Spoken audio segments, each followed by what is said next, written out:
صل على سيدنا محمد النبي الأمي وعلى آله وصحبه وسلم. اللهم صل على سيدنا محمد النبي الأمي وعلى آله وصحبه وسلم.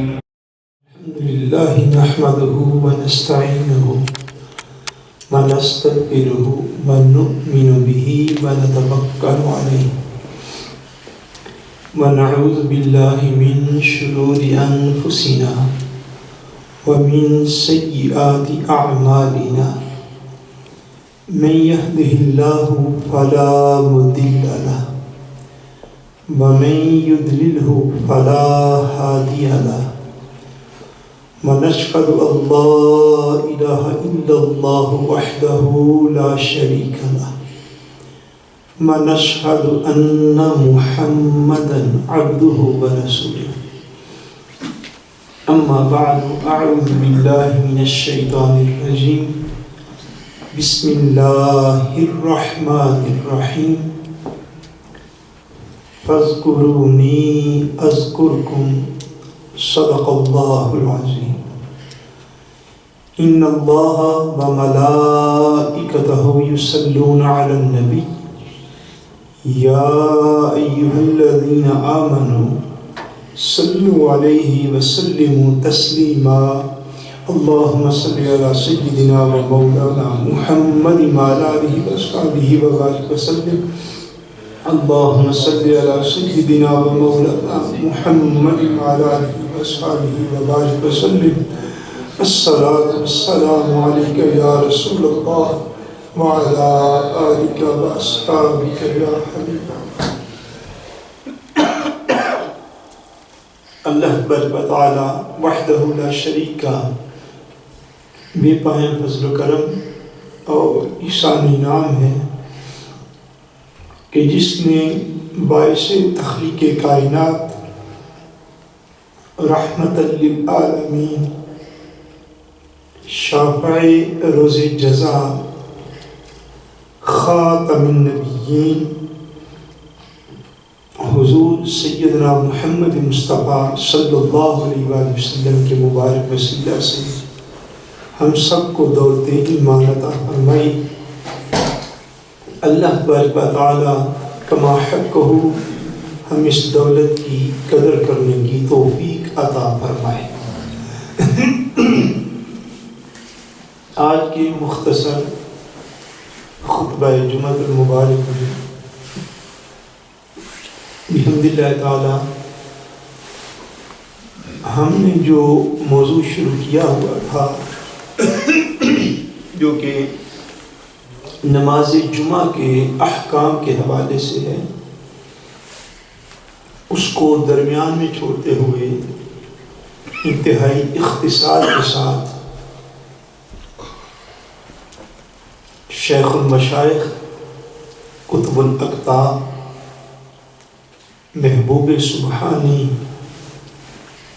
شہباز لامکانی حضرت سیدنا غوث الاعظم السید محمد عبد القادر جیلانی الحسنی والحسینی رحمت اللہ تعالی علیہ ورضی اللہ تعالی عنہ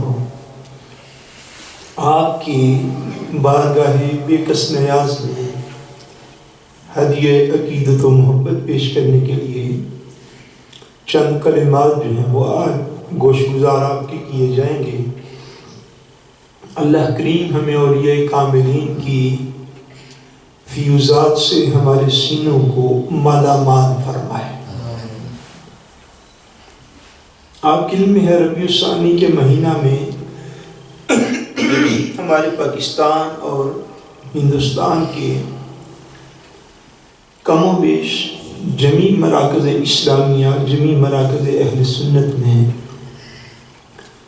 بڑی 11ویں شریف کے عنوان سے حضور سیدنا غوث الاعظم رحمۃ اللہ تعالی علیہ آپ کے عرس پاک کی تقریبات جو ہیں ان کا انعقاد کیا جاتا ہے، اور آپ کو ہدیہ تبریک اور آپ کی خدمات کو ہدیہ تحسین جو ہے وہ پیش کیا جاتا ہے، اور آپ کی مبارک یاد سے دلوں کو منور کیا جاتا ہے۔ اس کی صاف ظاہر وجہ جو ہے وہ آپ لوگ جانتے ہیں کہ آپ کو اللہ تبارک و تعالیٰ وحدہ لا شریک نے اس ماہ میں یعنی ربیع الثانی میں آپ کا وصال مبارک ہوا۔ اس لیے عالم اسلام میں کم و بیش ہر جگہ پہ آپ کی یاد میں مجالس اور محافل کا ایک اہتمام جو ہے وہ کیا جاتا ہے۔ حضرت سیدنا غوث الاعظم آپ کا اسم مبارک جو ہے وہ محمد عبد القادر ہے۔ اسم مبارک آپ کا کیا ہے؟ محمد عبد القادر۔ جیلان یا گیلان یہ وہ جگہ ہے جہاں پہ آپ کی پیدائش مبارک ہوئی، اسی وجہ سے آپ کو جیلانی یا گیلانی جو ہے وہ کہا جاتا ہے۔ حضور سیدنا غوث الاعظم علیہ رحمت آپ کا سال پیدائش جو ہے وہ 470 ہجری ہے۔ ابھی جو اسلامی سال ہے یہ جا رہا ہے 1440 ہجری۔ کون سا سال ہے؟ 1440۔ 470 ہجری آپ کا سال پیدائش ہے، اور کم و بیش 90 سال آپ نے عمر پاک پائی، اور ہجری 561 میں 561 ہجری جو تھی 561 ہجری میں آپ کا وصال مبارک ہوا۔ سو اس اعتبار سے 561 ہجری سے لے کے اب تک یہ تقریباً 879 سال بنتے ہیں۔ 879 ایئرس حضور سیدنا غوث الاعظم رحمۃ اللہ تعالی علیہ کو دنیا سے پردہ فرمائے۔ کتنے سال ہو گئے؟ 879 سال، کم و بیش 880 سال آپ کہہ لیں، تقریباً 900 سال آپ کو ہو گیا کم و بیش، جی 880 سال کے قریب دنیا سے پردہ فرمائے ہوئے، اور آج بھی 4 دانگ عالم میں دنیا کے کونے کونے میں حضور غوث الاعظم کو یاد کیا جاتا ہے۔ بعض لوگوں کا یہ خیال ہو سکتا ہے، ہم انسان ہیں، ہمارے اپنے اپنے خیالات ہوتے ہیں، بعض لوگوں کا یہ خیال ہو سکتا ہے کہ دنیا میں اولاد جو ہے وہ نام زندہ رکھتی ہے، بعض لوگوں کا یہ بھی خیال ہو سکتا ہے کہ دنیا میں انسان کا نام جو ہے وہ مال و دولت کی وجہ سے زندہ رہتا ہے، بعض بندوں کا یہ بھی خیال ہو سکتا ہے کہ دنیا میں عہدہ ہو، اقتدار ہو، منصب ہو، بندہ بادشاہ بنے، وزیر اعظم بنے تو پھر دنیا میں اس کا نام جو ہے وہ زندہ رہتا ہے۔ اپنے اپنے معیار ہیں، اپنے اپنے جو ہے وہ اپروچ ہے جس کے مطابق انسان کی ایک اپنی ذہنی صلاحیت ہوتی ہے۔ کبھی آپ غور کریں کہ دنیا میں نام اس کا زندہ رہتا ہے جو اپنی زندگی میں اپنے مالک کو یاد کرتا رہتا ہے۔ علاوہ ازیں دنیا میں نام نہ مال کی وجہ سے زندہ رہتا ہے، نہ عہدے کی وجہ سے زندہ رہتا ہے، نہ اولاد کی وجہ سے زندہ رہتا ہے۔ سو حضور سیدنا غوث الاعظم رحمۃ اللہ تعالی علیہ 880 سال ہو گئے دنیا سے گئے ہوئے، آج بھی لوگ حضور غوث الاعظم کے نام کی 11ویاں دیتے ہیں تو نام اس کا زندہ رہتا ہے جو اپنی زندگی میں اپنے زندہ مالک کو پکارتا رہتا ہے، جو اپنے مالک سے اپنا ربط کمزور نہیں ہونے دیتا، جو اپنے مالک سے اپنا تعلق کمزور ہونے دیتا نہیں ہے۔ وہ مالک کی مان کے چلتا ہے تو مالک اس کے نام کو لوگوں کے دلوں میں بھی زندہ فرما دیتا ہے۔ حضور سیدنا غوث العظم علیہ رحمت کی حیات مبارکہ کے بے شمار پہلو ہیں جن کو گزشتہ سالوں میں ہم نے کئی دفعہ بیان بھی کیا ہے، جن کی ریکارڈنگز بھی موجود ہیں۔ ایک پہلو جو ہے وہ آپ کی زندگی کا، وہ آپ کی کرامات ہیں۔ وہ کیا ہے آپ کی؟ بولیے کیا ہے آپ کی؟ کرامات۔ کرامات یعنی وہ خلاف عقل واقعہ، ایسا واقعہ جو عقل کو مبہوت اور حیران کر دے اور فوری طور پر عقل اس کی توجیہ نہ کر سکے، عقل کو وہ عاجز کر دے، مگر اللہ تعالیٰ کے کسی ولی سے ظاہر ہو، تو ایسے واقعہ کو کرامت کہتے ہیں۔ ایسے واقعہ کو کیا کہتے ہیں؟ کرامت کہتے ہیں۔ اور سیدنا غوث العظم علیہ رحمت کی کرامات جو ہیں وہ یعنی اتنی زبان زدیام ہیں اور اتنی عجائب ہیں، وہ عجائب ہیں روحانی زندگی کے، کہ ان کرامات کے تذکرے کے بغیر آپ کا ذکر پاک مکمل نہیں ہوتا۔ ان میں سے ایک دو کا میں ذکر جب وہ کر دیتا ہوں برکت کے لیے اور آپ کی بارگاہ میں ہدیہ عقیدت پیش کرنے کے لیے۔ حضور سیدنا غوث العظم رحمۃ اللہ تعالی علیہ آپ کی بارگاہ اقدس میں اس وقت کا حکمران اور خلیفہ جو ہے ابو المظفر یوسف عباسی جو ہے، وہ حضور سیدنا غوث العظم کی بارگاہ میں حاضر ہوا اور حاضر خدمت ہو کے عرض کرتا ہے کہ میں آپ کی کوئی کرامت دیکھنا چاہتا ہوں۔ کیا کہا؟ میں آپ کی کوئی کرامت دیکھنا چاہتا ہوں۔ حالانکہ بالعموم کرامات کا ایسے ذوق نہیں ہوتا، لیکن بادشاہ جو کہ بادشاہ ہوتے ہیں، بادشاہ کیا ہوتے ہیں؟ ان کا بادشاہ ایک شاہانہ مزاج ہوتا ہے۔ تو صدر جہاں بھی بیٹھے وہ صدر ہوتا ہے، بادشاہ جہاں بیٹھے وہ بادشاہ ہوتا ہے۔ آیا تھا حضور غوث العظم کے پاس اور آ کے مطالبہ کرامت کیا۔ ادروائز کرامات مطالبے کے اوپر ظاہر نہیں کی جاتی، نہ ہی کوئی پلکت ہوتی، نہ ہی کوئی پابندی ہوتی۔ جس طرح معجزات قوم کے مطالبہ پر ہمیشہ ظاہر کرنا جو ہے یہ کوئی پابندی نہیں ہوتی، بلکہ اس کو خیال تھا وہ آپ کا مقام و مرتبے کو جاننا چاہتا تھا، اور اس کا معیار کرامت تھا۔ اس کا معیار کیا تھا؟ کرامت تھا۔ آج آپ کی بارگاہ میں اس کا ذکر ہے، حضور میں آپ کے پاس آیا ہوں، خلیفہ وقت حکمران ہوں، آپ مجھے اپنی کوئی کرامت دکھائیے جس سے میرے دل کو حوصلہ اور تسلی ہو سکے کہ اللہ کی بارگاہ میں آپ کا بڑا مقام و مرتبہ ہے۔ حضور سیدنا غوث العظم علیہ رحمت نے ارشاد فرمایا، آپ نے فرمایا اچھا چلو کرامت تم دیکھنا چاہتے ہو تو یہ بھی تم ہی بتا دو کہ تم کیا دیکھنا چاہتے ہو، یہ بھی تم ہی پھر بتا دو، اپنا خراب تم خود ہی بیان کر دو۔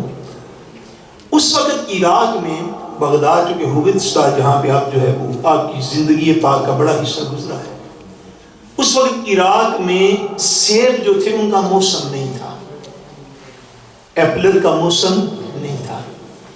کہنے لگا سرکار جی آج سیب کھوا دو نا تو میں مان جا تو اس سے بھی اللہ دے بڑے بڑے بنے کدی آج سیب ہو جائے نا تو کیا بات ہے۔ حضور سیدنا غوث العظم رحمۃ اللہ تعالیٰ علیہ نے جب اس کی بات سنی تو حضور مسکرا پڑے، آپ نے مسکرا کے فضا کے اندر ہاتھ کو بلند کیا، ہاتھ جو بلند کیا تو یکا یک آپ کے دستے مبارک میں 2 سیب آ گئے۔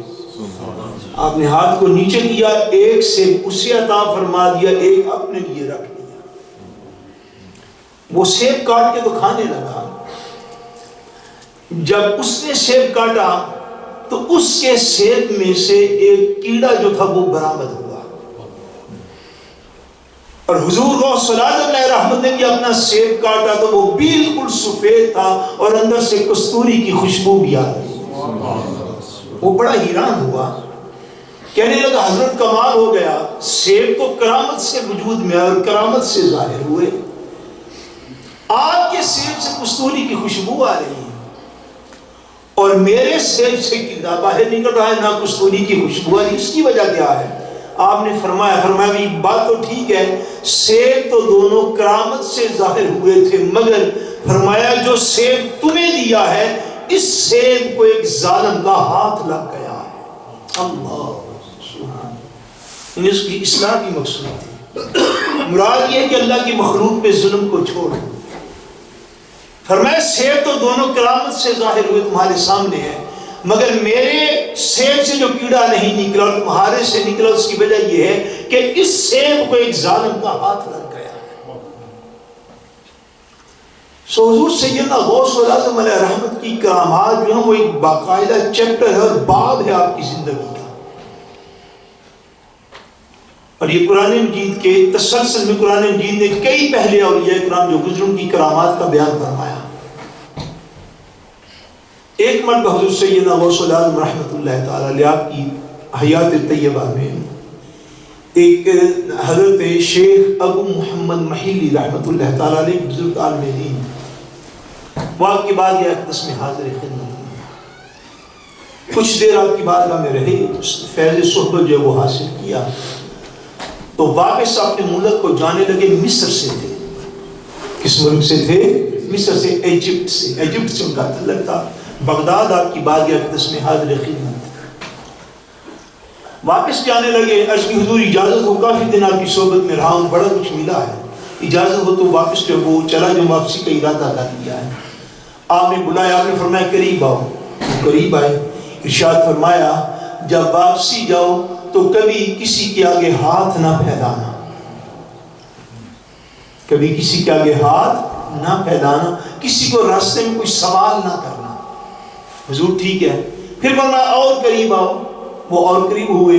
فرماتے ہیں حضور سیدنا غوث العظم علیہ رحمت اللہ، آپ نے ارشاد فرمایا منہ کھولو، منہ کھولا تو فرماتے اپنی جو انگشت شہادت ہے، جو پھیکے فنگر ہے، جو شہادت کی انگلی ہے، اس آپ نے اپنی شہادت کی انگلی کو میرے منہ میں رکھ دیا اور فرمایا اس کو چوسو۔ حضرت ابو محمد محلی علیہ رحمت کہتے ہیں کہ میں نے چوسنا شروع کیا، تھوڑی دیر چوسا، آپ نے انگلی مبارک باہر نکالی، فرمایا جاؤ اللہ کے سپرد کیا تمہیں۔ فرماتے ہیں میں بغداد سے چلا مصر گیا، سارے رستے میں حضرت غوث العظم کی انگلی مبارک کو چوسنے کی برکت یہ تھی کہ سارے رستے میں جو آپ نے نصیحت فرمائی ہے کسی سے سوال نہ کرنا، فرماتے میں نے سوال کیا کرنا تھا، سارے رستے میں مجھے بھوک اور پیاس کا احساس نہیں ہوا، اور حتیٰ کہ فرماتے ہیں کہ میں نے جو قدم اٹھاتا جاتا تھا تو اللہ تعالیٰ میرے جسم میں زیادہ توانائی اور طاقت عطا فرماتا جاتا تھا۔ آپ کی بارگاہ اقدس میں ایک خاتون حاضر ہوئی اور عرض کی حضور میں اپنا بیٹا آپ کے پاس لے کر آئی ہوں، اپنی خدمت کے سارے حق اس کو معاف کرتی ہیں، آپ اس کو اپنی خانقاہ پہ رکھ لیں، اپنے آستانیہ پہ رکھ لیں اور اس کو اس کے رب کی معرفت اس کو عطا فرما دیں۔ میں نے اپنے حقوق اس کو معاف کیا، آپ کی خدمت میں دیتی ہوں۔ آپ نے اس کو رکھ لیا، لنگر خانے میں اس کی ڈیوٹی لگا دی کہ تم جو مرید آتے ہیں طالب علم آتے ہیں کو لنگر جو ہے وہ کھلایا کریں۔ بعض روایات میں یہ بھی ہے کہ وہ خاتون آپ کے خاندان میں کوئی آپ کی دور پار سے رشتہ دار بھی تھی۔ چند دنوں کے بعد ان کا دل کیا خاتون کا کہ اپنے بیٹے کو مل ہی آئے۔ وہ آئیں تو چونکہ آپ نے اس کو ریاضت اور مجاہدات پہ لگایا ہوا تھا، تو انہوں نے خاتون نے جب اپنے بیٹے کو دیکھا تو جس حالت میں چھوڑ کے گئی تھی نا، اس سے بڑا کمزور تھا، اس سے بڑا لاغر دبلا پتلا ماں تھی، ممتا کا دل جو وہ تڑپا۔ اسی خیال میں حضور غوث العظم علیہ رحمت کے پاس گئی کہ آپ کو جا کے تھوڑا کھلاگے کو شکایت کروں کہ پتر میرا تھوڑا کمزور ہو گیا، ادھر بھی ذرا دھیان رکھیے۔ آگے گئی تو دیکھا حضور سیدہ غوث العظم خود روسٹ مرغی کے ساتھ کھانا کھا رہے ہیں، آپ کے پاس مرغی پڑی ہوئی ہے اور آپ تناول فرما رہے ہیں۔ خاتون جو تھیں، جو میں نے ایک روایت میں پڑھا کہیں اس پہ کہ وہ رشتہ دار بھی تھیں، نہ بھی ہوتی تو ان کا دل کی کیفیت اور بدل گئی۔ انہوں نے کہا تھے کمال ہوگی، پیر آپ کے ککڑ اڑائی جا رہے ہیں، پتر میرے کا حال کوئی نہیں دیا۔ انہوں نے معمولی سا کھڑا کے عرض کر دیا، عرض کہ حضور میرا بیٹا بڑا کمزور ہو گیا ہے، تو آپ الحمدللہ تعالیٰ تو مرغی جو وہ کھا رہے ہیں. حضور سیدنا غوث الاعظم مسکرا پڑے جو آپ کھانا کھا چکے تھے, ہڈیاں پاس پڑی ہوئی تھی, آپ نے ہڈیوں کی طرف توجہ کی, فرمایا اللہ کے حکم سے اٹھ کے زندہ ہو جا. ان ہڈیوں کے اوپر گوشت چڑھا, وہ زندہ مرغی بن کے بیٹھ گئی, اٹھ کے کھڑی ہو گئی. سیدنا غوث الاعظم اسماعیل کو ارشاد فرمایا جس دن تیرا بیٹا اس منزل پہ آ پہنچے گا اس کو بھی مرغی کھلایا کرے گا. یہ کرامات کا ایک پہلو ہے. آپ اگر مختصراً آپ اس راز کو جاننا چاہتے ہو کہ حضور سیدنا غوث الاعظم نے اس درجے کی مقامی ولایت کو کیسے حاصل کیا, آپ وہ راز جاننا چاہتے ہیں؟ بولیے, جاننا چاہتے ہیں کہ حضور سیدنا غوث الاعظم نے عرض کیا 879 سال ہو گئے, 179 ایئرز دنیا سے وصال کیا. آج بھی دنیا غوث الاعظم کیوں کرتی ہے؟ غوث الاعظم کا نام آج کیوں زندہ ہے, اور غوث الاعظم نے وہ مقام ولایت کیسے حاصل کیا؟ آپ خود اپنے کلام میں لکھتے اس کو سنیے. حضور سیدنا غوث الاعظم علیہ الرحمہ نے ایک قصیدہ لکھا جس کا معروف نام ہے قصیدہ غوثیہ. کیا نام ہے قصیدہ ہے غوثیہ؟ اس میں آپ ارشاد فرماتے ہیں نظرت الی بلاد اللہ جمعا کخردلۃ علی حکم اتصال.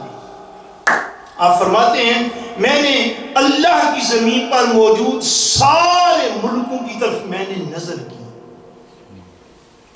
جتنے ملک اس دنیا کے اندر فرماتے موجود ہیں میں نے سارے ملکوں کی طرف نظر کی. کخردلۃ علی حکم اتصال, میں نے ان کو ایسے ہی پایا جیسے اپنے ہتھیلی پر رائی کا دانہ ہوتا ہے. سبحان اللہ, یہ مقامی ولایت.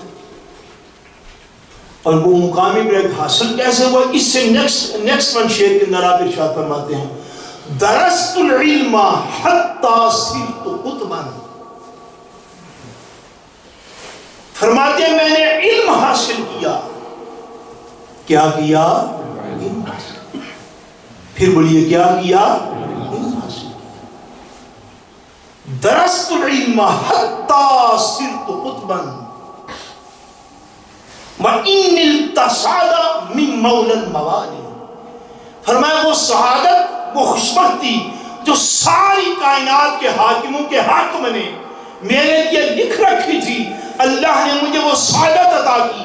اللہ نے مجھے مقام ولایت میں قطب بنایا, بلکہ قطب الاقطاب کیا, اولیاء کا سردار کیا, صالحین کا, متقین کا, نیک لوگوں کا, ساری دنیا کے اولیاء کا ایسا سردار کیا کہ فرمایا قدمی حاضری علی رقبۃ کل ولی اللہ. فرمایا جتنے اولیاء آئیں گے سارے اولیاء کی گردنیں ہیں مگر غوث الاعظم کا قدم ان کے بھی اوپر رہتا. روحانی مقامات کا یہ عالم. حضور آپ نے وہ روحانیت کیسے حاصل کی, وہ غوثیت کیسے حاصل کی, وہ قطب الاقطاب کے درجے میں کیسے پہنچے؟ فرماتے ایک ہی راز ہے, ایک ہی طریقہ ہے. درست العلم حتی صرت قطبا. فرمایا میں نے علم حاصل کیا حتیٰ کہ اس علم کے اوپر عمل نے مجھے قطب الاقطاب بنا دیا. فرمایا میں نے معرفت کا سارا راستہ جو ہے وہ علم دین سے حاصل کیا. کیسے حاصل کیا؟ وہ یہ کیسے حاصل کیا؟ علم دین سے حاصل کیا. اور آپ 17 یا 18 ایئرز کے تھے جب آپ اپنے گھر سے علم دین حاصل کرنے کے لیے بغداد شریف آئے. جیلان یا گیلان سے بغداد کا فاصلہ جو ہے یہ تقریباً 930 کلومیٹر سے. کتنا فاصلہ؟ تقریباً 930 کلومیٹر سے یہ فاصلہ ہے. اور اس دور میں بھی اگر پیدل سفر کریں جیلان سے بغداد تک تو تقریباً 8 دن لگتے ہیں. کتنے دن لگتے ہیں؟ 8 دن. اور 17-18 سال کی عمر مبارک میں آپ نے علم دین حاصل کرنے کے لیے سفر کیا. اب وہ علم حاصل کیسے کیا؟ آخری ایک جملے میں عرض کر دیتا ہوں، وہ علم کیسے حاصل کیا؟ علم اس طرح حاصل کیا کہ حضور سیدنا غوث الاعظم علیہ الرحمہ نے خود اپنے واقعات اور احوال کے اندر یہ بات درج فرمائی، اور یہ خود بیان فرمایا بغداد کے اندر میرے اوپر ایسے ایسے دن بھی گزرے کہ 20 دن تک مجھے کھانے کے لیے کوئی چیز نہیں ملی۔ 20 دن تک مجھے کھانے کے لیے کوئی چیز نہیں ملی۔ حضور سیدنا غوث الاعظم رحمت اللہ تعالی علیہ، آپ نے جو دین کے علم کو حاصل کیا، فرسٹ ٹائم آپ علم دین حاصل کرتے تھے، سیکنڈ ٹائم شہر کے اولیاء صوفیاء کو تلاش کر کے ان کی صحبت میں جا کے بیٹھا کرتے تاکہ علم ظاہر کے ساتھ علم باطن بھی حاصل ہو سکے۔ 50 سال کی عمر مبارک تھی جب آپ نے پہلی دفعہ بغداد کے اندر خطبہ ارشاد فرمایا۔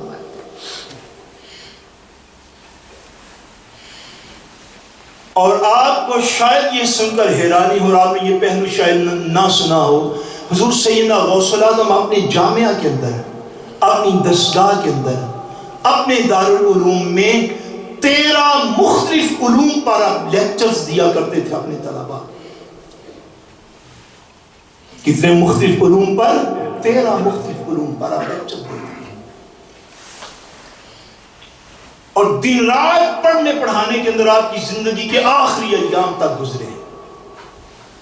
ساری عمر لوگوں کو بلاتے رہے اور لوگوں کو پڑھتے اور پڑھاتے رہے۔ اور آج کے دور میں بھی بہت بڑے بڑے پروفیسرز بھی شاید ان میں بھی ایسی مثال کوئی نہ ملتے کہ جو 13 مختلف علوم کا بیک وقت جو ہے وہ اسپیشلسٹ ہو اور اتنا قابل ہو کہ ڈیلی 13 مختلف علوم کے لیکچرز تیار کر کے آگے ڈیلیور کرنے کی بھی صلاحیت رکھتا ہے۔ وہ جنہوں نے علم دین 20 بار بھوکے رہ کے حاصل کیا، آج آپ کے پاس کوئی کنسپٹ ایسا موجود ہے کہ 11ویں شریف کی محفل بغیر لنگر کے ہو سکتی ہو؟ کوئی ہے کنسپٹ؟ بولیے۔ اب ماننے والوں کی بھی تو باری آئے گی نا، آخری بات ہے۔ ہمارے پاس کوئی ایسا کنسپٹ موجود ہے کہ حضور غوث الاعظم کو ہزار کلومیٹر کا سفر طے کر دیں علم دین حاصل کرنے کے لیے، اور پیدل سفر کیسے؟ بولیے کیسے سفر؟ اور غوث الاعظم کے ماننے والوں کا یہ حال ہو کہ مرسڈیز کے اوپر بیٹھ تک بھی جامعات اور مدارس میں آ کے علم دین نہ حاصل کریں۔ یہ جو فرق ہے کہ ہم نے اپنے آباء سے سیکھنا کچھ نہیں، اور خالی عقیدت یاد رکھو، دین کو اور عقیدے کو کبھی مستحکم نہیں کر سکتے۔ حضور غوث الاعظم نے مقام قطبیت حاصل کیا علم دین کے ذریعے سے۔ کیسے حاصل کیا علم دین؟ جس نے قرآن و حدیث کے علم سے صرف نظر کیا، حاصل کرنے میں جستجو نہیں کی، وہ ساری رات مصلی پہ بیٹھ رہے، سارا دن بھوکا رہے، اس روحانیت کے سفر کی کماحت کو پہچان کبھی اپنے اندر پیدا نہیں کر سکے گا۔ اللہ کریم ہمیں اولیاء کی سنگت نصیب فرمائے۔ وما علینا الا البلاغ۔